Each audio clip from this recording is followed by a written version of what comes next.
The following story has been brought to you by StoriesToInspire.org. This beautiful story was told by one of the Gedolei Eretz Yisrael, Rabbi Zilberstein Shlita. He wrote it in the Sefer Tuvcha Yabiu. It's in volume 1, page 311. The story is not only special, but it has a very, very practical lesson for each and every home in Klal Yisrael. And the story was told to Rav Zilberstein by Rav Simcha Kaplan. Now, Rav Simcha Kaplan was a very chashuv Rav in Tzfas. Unfortunately, he's not alive anymore. But this story happened when he was a bacher in the Mir Yeshiva in the town of Mir. Now, today, it's almost unimaginable for all of us when we send our children to a yeshiva out of town that there is no dormitory. Every yeshiva has a dormitory today, practically. And the first one actually to make a dormitory for the yeshivas was Reb Meir Shapiro in Lublin. But when the Bachrim were learning in the town of Mir, what they did is that they had to rent rooms by local people, and that's where they would eat, certainly on Shabbos, and many times the main meal of the day they would eat there as well. So they got to know the host and the hostess wherever they stayed. Now, Reb Simcha Kaplan told this story that one Friday morning he was still at home and he heard the lady of the house. She was very firm with her husband, and her husband was going to go do some shopping in a nearby town. And she said to him, "Don't forget, you got to be back by 12 o'clock. And, we have to be ready for Shabbos." And he was surprised. I mean, this was an Erlich Yid. Her husband was an Erlich Yid. Of course he was going to be back before Shabbos. And the town wasn't so far away. Like, why was she making such a big deal about it? And then as he left the home once again, she almost was nagging her husband, "Don't forget, you got to be back by 12. And don't forget, Shabbos, today is Friday. It's Erev Shabbos. You got to be home early."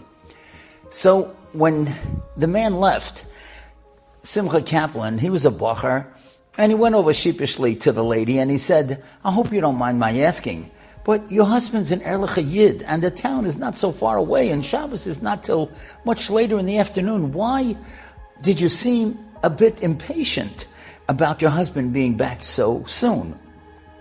And she said, "Young man, let me tell you a story." She said, "Many years ago when my husband and I were first married, we didn't have any children.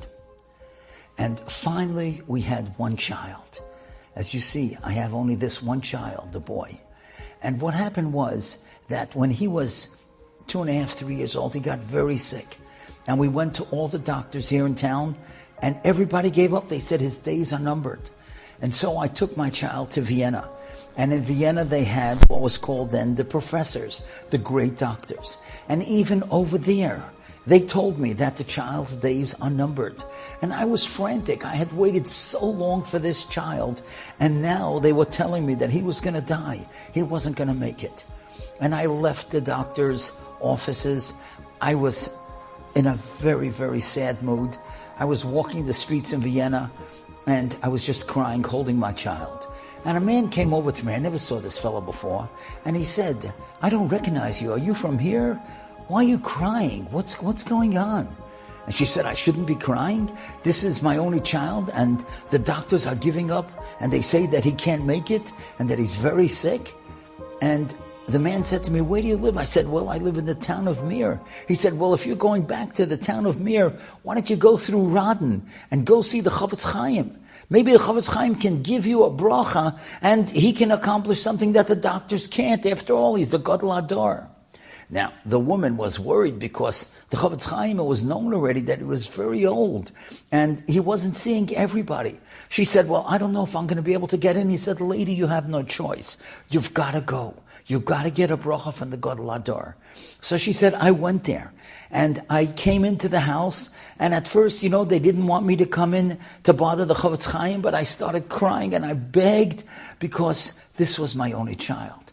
And finally the Chavetz Chaim came out and he asked me to sit down and I should tell him the story. And I started telling him how sick the child was, and this is my only child. And then the Chavetz Chaim said, "I feel so bad. I'm so old. I used to be able to fast for people like yourself who came, so it should be a schus for the child, but I can't fast anymore."